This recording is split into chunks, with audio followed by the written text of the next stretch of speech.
Hi, I'm filming this intro and post as the initial footage got corrupted. Great start. But basically today we'll be tier ranking every book I've given 5 stars. Back in the day, back before I started making booktube content, BGR, I was a lot more lenient with my ratings. If I enjoyed a book enough, I'd give it 5 stars with not much thought about it. Honestly, kind of missed that life because now I am a lot more strict. I only give a novel 5 stars unless I practically worship it. Literally in 2023, I can't even count on 2 hands the number of reads I've rated 5 stars. So I think it's going to be interesting. I mean, I thought it was interesting. I already filmed it. Comparing my 5-star reads, seeing which ones have stood the test of time or deserve jail time. So there are definitely some questionable books on this list. This is not an approved Sara 5-star comprehensive list. Anyways, enjoy the video.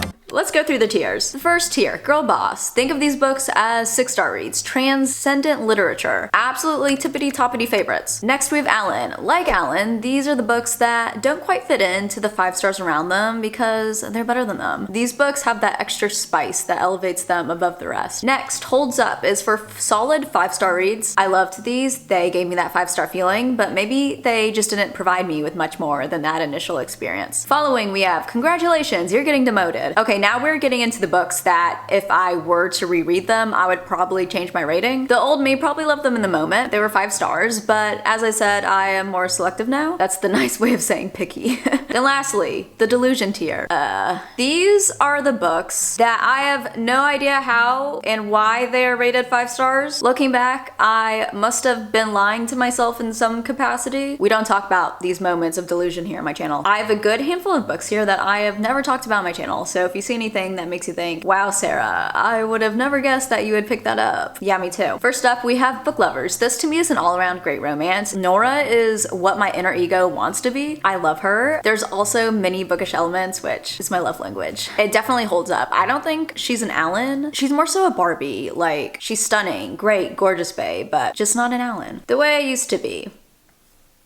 This is really the first book that I read that dived into some deep emotional topics, and I don't want to negate that because the discussions around sexual assault is really important to read about, but if I were to reread this again, I don't think I'd give it 5 stars because all of that is all the book had going for it. An unwanted guest. A Sherry Lapina 5 stars, never going to be less than Alan. When she hits, you better duck and hide. This novel had an immersive snowy atmosphere along with a kind of Agatha Christie style murder mystery that I thoroughly enjoyed. A Good Girl's Guide to Murder. I still think this is one of the best YA thrillers. I know this is the first book in the series, but I just loved how the series just progressively got more and more unhinged. This trilogy would be a great introduction to the thriller genre if you're starting out. The writing's engaging, it's easy to read. I wish I'd read this sooner, but I was going through my I'm not like the other girls phase. Yeah, this novel quickly humbled me. Ghost, A Strong Alan. I even have this book displayed up on my shelf. This was phenomenal. The protagonist is like a 30-year-old woman, but her experiences can really be applicable to anyone. This book healed a part of me. Free therapy right here. Or, I don't know, $14.99 therapy. Cheapest therapy I've had. Lessons in Chemistry. You know when you read a book and you're like, I'm never going to read another novel that gets my taste in writing so on point. This was that for me. I'm obsessed with every character in here. I loved it so much. Infinity Stars. The Maze Runner. I read this book during COVID. You know, that could just be my explanation. Yeah, I read this during COVID. No, but at the time, great kind of life mirroring escapism. Except being trapped in a maze, chaotic fun. Being trapped in the house, not so much. Okay, I want to know down in the comments, what type of angsty franchise were you? I feel like as far as dystopians go, you were either a Hunger Games, Divergent, or Maze Runner girly. The mazes is what spoke to me. However, I never finished the series. Never figured out that maze. And looking back, I still think it's a solid book, but not a 5-star anymore. And saying that, I do have the second book somewhere here. The Scorched Trials is going in the Delusion tier. I remember not even enjoying this as much as the first, but apparently it's on this list. I don't know, maybe when I was rating this, maybe it was late, maybe my finger slipped. Who knows? But no, this was not and never will be a 5-star. Twisted Hate, the third and very best novel in the Twisted series, in my very factual, subjective opinion. Seriously, authors, get out a pencil and paper, take notes. This right here is how you do an enemies to lovers romance. The do-over, amazing. And the fact that the story takes place entirely over Valentine's Day, I'm kidding. Every Summer After. Okay, to be honest, I don't remember much about the story besides the discourse over the twist in here, but kind of love that. A controversial sleigh. We follow a second chance romance, I believe. You know, maybe the story wasn't too memorable, but it takes a lot for me to rate a romance 5 stars. Y'all know I've become a bit too comfortable with my half-star ratings, so I trust myself. I think she would probably still hold up. A Flicker in the Dark. Give me a therapist protagonist in a thriller and it's an auto buy for me. Actually, she's a psychologist. Same thing.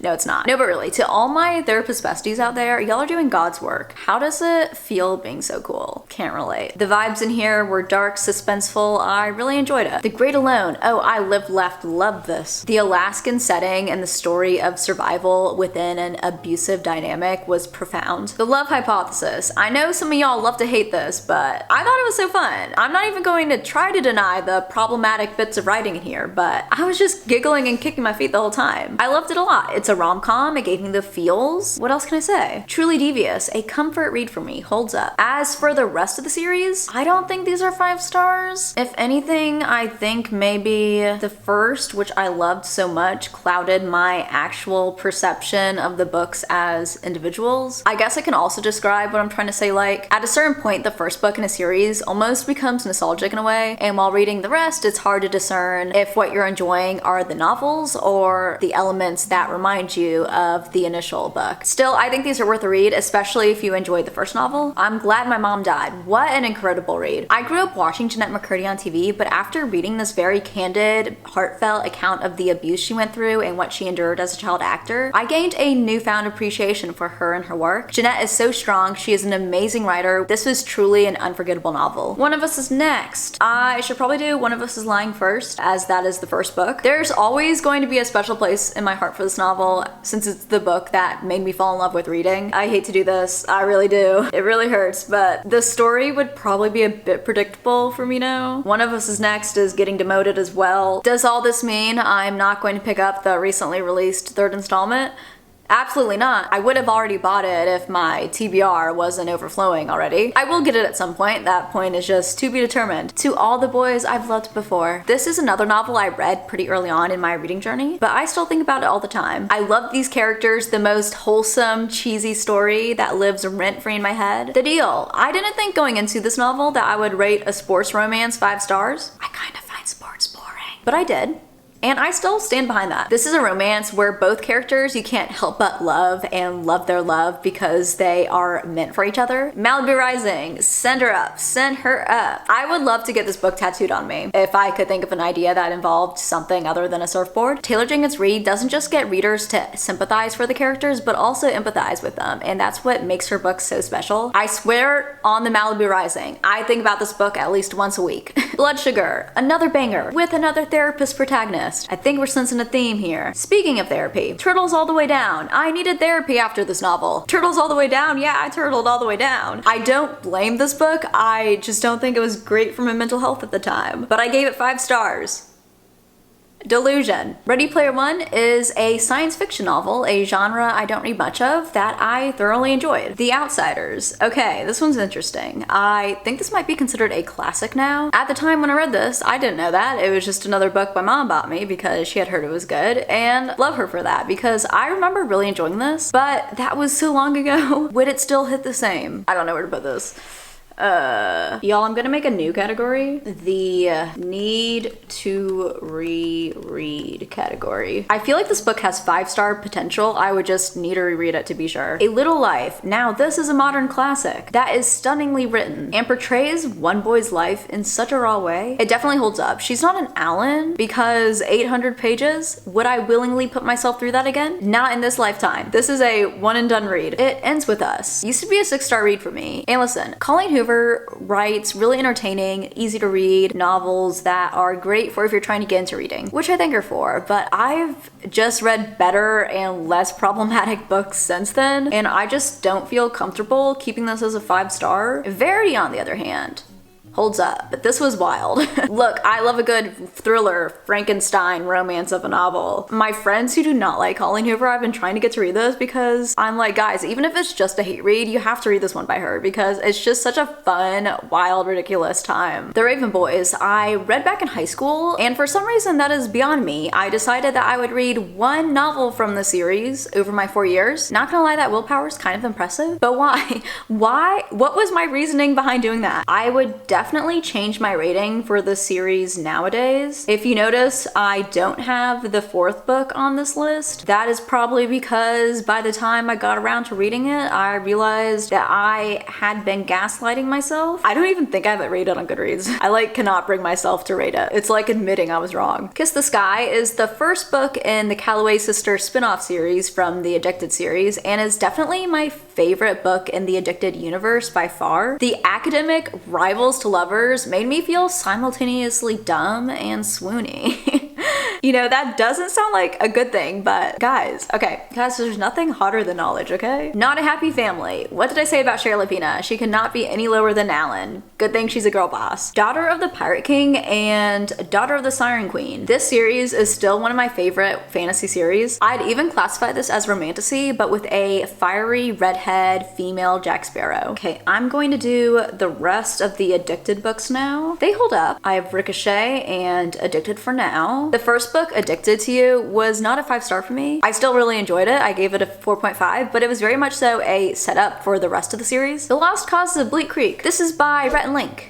Yes, the Rhett and Link. And honestly, it was pretty good. A lot better than I expected. Those guys know how to write. And honestly, if they release another novel, I will happily run to Barnes. But in the meantime, I should probably reread this. As I'm sure my initial rating was a bit biased, as I do like and enjoy the authors as individuals. The Last Housewife. Y'all know I love this one. If this is one of your favorite books, that's an immediate green flag for me. That tells me that you have great taste in books. Carrie Soto's Back is obviously going to the top. I was even Carrie Soto for Halloween, even though everyone thought I was just a tennis player. It's okay, not everyone is fun and cool and smart like you and I, and that's fine. The Girls I've Been, such a great YA thriller, definitely worth my 8-month hunt for this book. They stopped printing it for a hot minute. I think I've seen it at Barnes since then, so I think you'll be alright. I think you'll be able to track it down, which I definitely recommend doing. Cinderella's Dead, also an Alan. I'm a simp for a fairy tale retelling. The Cousins, this was what I wanted from We Were Liars.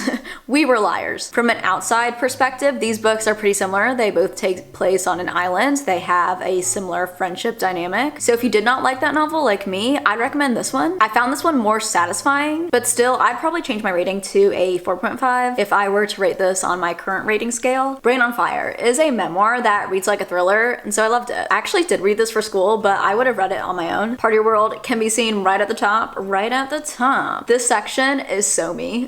Playing Nice. I'm gonna put this in holds up. It's almost an Alan, but I feel like Alan's I'd save in a fire. Don't get me wrong, it's a banger. I loved it, but my arms can only carry so many books, you know? The Red Kayak. Why did I include this? I read this book 8 years ago. Okay, it did have an impact on me, and the overall story was very gripping for 13-year-old Sara. This was a sad book, honestly. You know, now I can see why I gave it 5 stars, but that is not enough. The Hazelwood is the epitome of delusion. I was confused the whole time while reading this, and then when I picked up the sequel, I was even more so. Yellowface. Girl boss. Okay, since this is my most recent 5-star, that may be influencing my rating slightly, but I guarantee you, if I read this book again, I'd love it just as much. Maybe and most definitely more. Reminders of Him. This is definitely one of Colleen Hoover's better books writing-wise. It gave me the feels. Does it deserve to be on the same level as A Little Life? I can't do that, guys. But do you know what does deserve to go on the same level as A Little Life? Better than the movies. Some wholesomeness, too. Trauma. The Weight of Blood. Oh, you dropped something, Queen. Your Crown. Two Can Keep a Secret is a thriller, also by Karen McManus. If you can't already tell, I had a Karen McManus phase. Back in high school, Karen McManus was the equivalent to my Taylor Jenkins Reid nowadays. I have a specific memory of reading this book on the bus and getting to a twist and being like, What's this book about? That's a great question. I need to reread this. I'm not going to, but yeah. 13 minutes. This book is by Sara, author of Behind Her Eyes. I have been thinking this whole time that that has been my first book by her, but apparently not, because I read this and rated it 5 stars. If I remember correctly, I believe this novel revolves around this girl who almost drowns and then starts accusing her friends or something like that. I wouldn't say this is better than Behind Her Eyes, which is not even on this list, and therefore she is getting demoted. The Confidence of Wildflowers. An immediate girl boss. Can you tell I'm losing steam? We're almost done though. The Last Mrs. Parrish. I have never simultaneously loved and hated two females so much in a thriller. A curse so dark and lonely. I have no recollection of giving this book 5 stars. Delusion. The Perfect Wife. You know, I thought I was going to put this in the demotion tier, but I actually don't think I'd change my rating. Basically, in this novel, we follow this wife who wakes up as a robot because her person died, but her husband is conveniently this tech guru, and so he uploads all of her memories into this robot form of his wife. And I think J.P. Delaney incorporates that sci-fi element into this thriller really well. It's like getting dark outside. Hello. It's not even 5 o'clock yet. Lovely. Okay, this next one might be my most controversial opinion in this video. Let it snow. Alan. I don't care what y'all say about John Green. This was cute. This novel is basically comprised of 3 short, cute romance stories, all by 3 different authors, so it's not just John Green, all taking place over that Christmas, New Year holiday season. It was super cozy, atmospheric, and this novel introduced me to Maureen Johnson, which eventually led me to pick up the Truly Devious series. Again, but better. This is a perfectly fine book. It was the first novel that I really felt seen by a character and could connect to them, but people change, and I know my reading experience would not be the same if I were to reread this. And then finally, the Finlay Donovan series. Starting with Finlay Donovan is killing it. My love for this book has just grown stronger and stronger as time's gone on. I would happily talk about this book to anyone, anytime. Just give me a date and I'm there. Y'all know about my love affair I have with El Casamano. That does not sound right. Moving on. Unsurprisingly, she is a girl boss, but I'm actually not going to rate the second and third book in the top tier. I know. Although I love these books, I can recognize that they're not as great as the first. Still, these are better than most of the books I read, and thus, in good faith, I cannot rate them any lower than an Alan. There we go. Perfect. There we have it. Every book I've given 5 stars. We have a little normal distribution going on here, which is kind of what I expected. What have I learned today? I don't give a lot of books 5 stars, which I did know going in, but seeing how most of these books are from years ago is just making me realize that I need more 5-star worthy novels. It's so dark now. I hope you enjoyed this video and venture down memory lane. If you did, make sure to give it a thumbs up. It really does help me my channel out a lot. You can also comment, interact, subscribe, all that fun YouTube stuff. I'd really appreciate it. I hope y'all are having a fantastic day and a fantastic week, and I will see you in my next video. Bye.